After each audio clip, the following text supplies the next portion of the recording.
शिवाजी महाराज सुरतेच्या स्वारीवर जात असताना ते जव्हारला वस्तीला होते।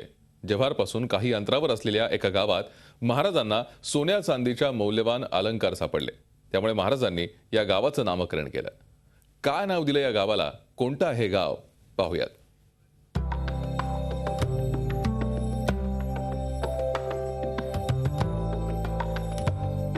गाव तिथे 24 तास या विशेष उपक्रमांतर्गत आज आपण कुठलं गाव पाहणार आहोत ते पाहूयात। जव्हार तालुक्यातील धानोरी हे गाव आहे। पंतप्रधान ग्राम विकास योजनेअंतर्गत भाजपचे खासदार चिंतामण वनगा यांनी हे गाव दत्तक घेतलंय। तर ओळख करूया या गावाची।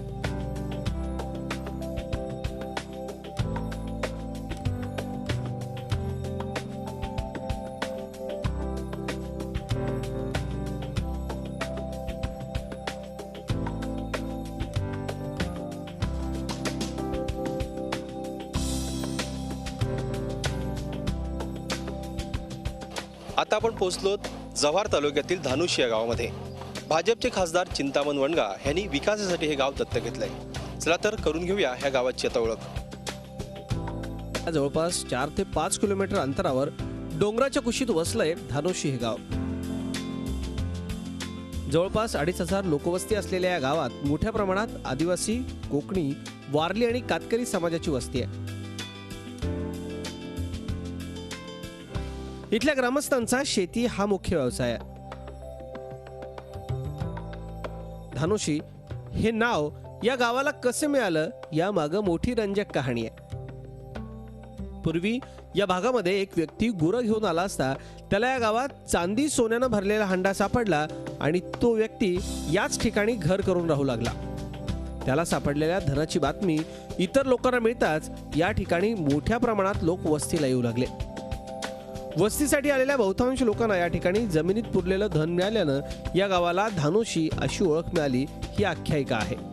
पूर्वी एक वहिष्कार माणूस इथे होता, तो वारला। त्याच्या तोंडातून असं ऐकायला मिळालंय की इथे नांगर करताना शेतात नांगर करताना एक धनसंपत्ती सापडली। त्याला धनसंपत्ती काय चांदीचे पैसे वगैरे काहीतरी त्यांना धनसंपत्ती सापडली। त्याच्यावरून हे धानुशीच्या गावचा इतिहास असं नाव पडलं।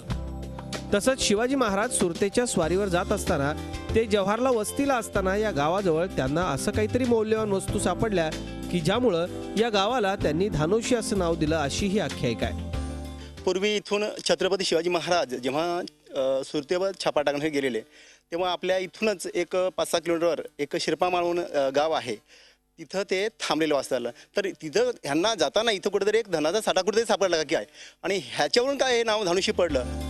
गावात फेरफटका मारला असता आपल्याला गावात हे राम मंदिर दिसेल।